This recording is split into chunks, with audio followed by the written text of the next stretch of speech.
Hi, and welcome back again to Tim Bigham's Big Time Options, Edges and Hedges, taking another look at the three big reasons why Carr Avis budget is still looking like a short as IV finally tempered, the stock rip higher, finally tempered today. We're actually able to cover yesterday's trade, right, for a quick $200 gain on the trade. Allowed us to take a look at a further out of the money on both sides sell strangle. We always talk about it, the huge run up in IV, and this is one of the biggest monster moves I've ever seen in my career in IV on CAR. Allows you to get further out of the money for the same net credit, right?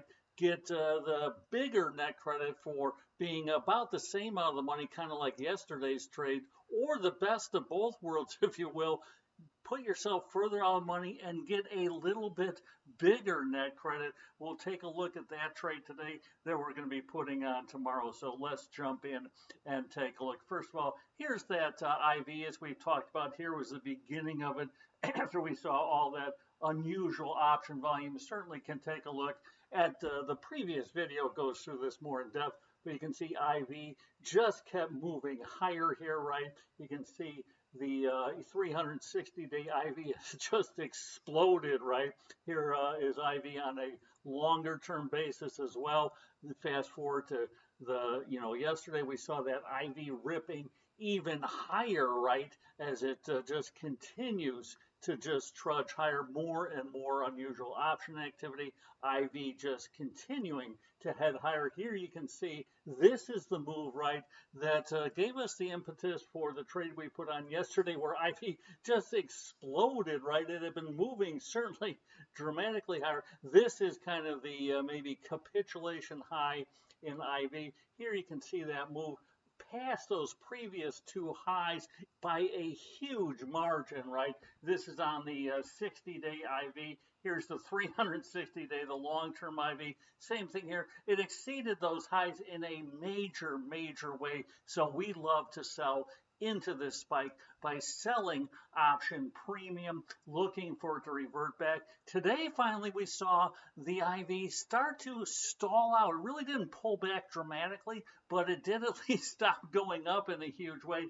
Here you can see the term structure vol basically remained flat. Here's that slight pullback, right, on the IV on the shorter end, right? Previously, we saw this rip higher, right? Here's where we put on our first trade with that rip higher. Here's where we finally kind of had that reversion in one day, took off that trade for a quick $200 profit, which allowed us to explore putting on another trade. So here's that strangle again. Yesterday we got into the trade, as we said, at $130, right? A little bit early. The strangle actually closed higher as the stock ripped higher from even where we got into it at 245.72, right?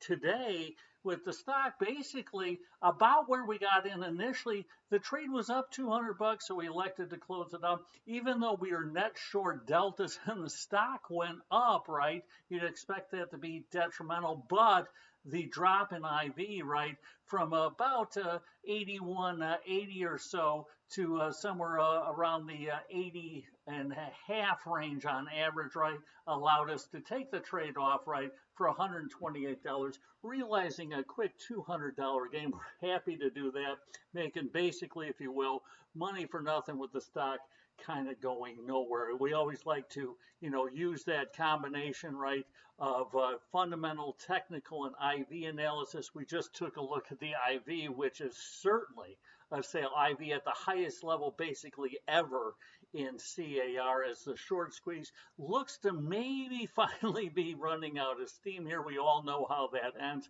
Technical analysis, which kind of gives you an idea as well that maybe the buying is starting to subside. First time we had a close off of the highs, you can see this rip higher right from here.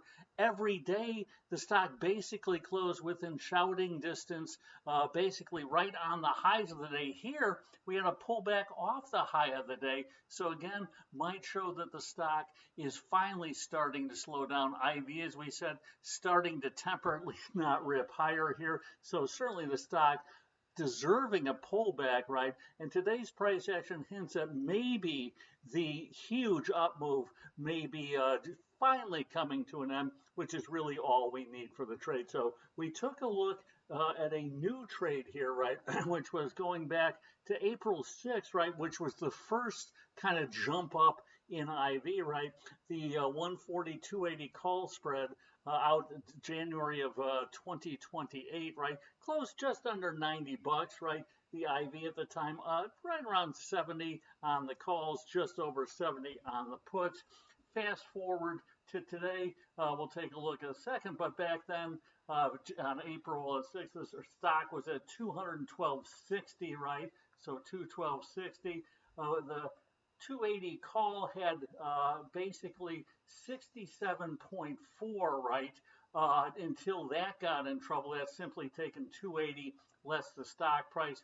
The 140 put, until that got in the money, 72 points and change, right? So plenty of room on both sides. Basically over 30% upside and downside cushion. So plenty of cushion on the trade simply because the IV had jumped, right, as we said, to that kind of huge 70 level, but it continued to head higher, right? So the strangle closed just under $90, right? So our upside break even was 309.75, right? Simply taking the strangle price plus the call strike of 280, right? The downside break even 50.25, which is the put strike of 140 minus the strangle premium received. So that was our kind of, if you will, simplistic range where we were safe, right?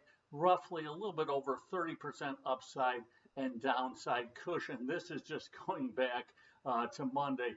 Fast forward to today, right? Now we're taking a look at a strangle, right, but going up 100 points on the call strike, right, and actually down 20 points on the put strike, right.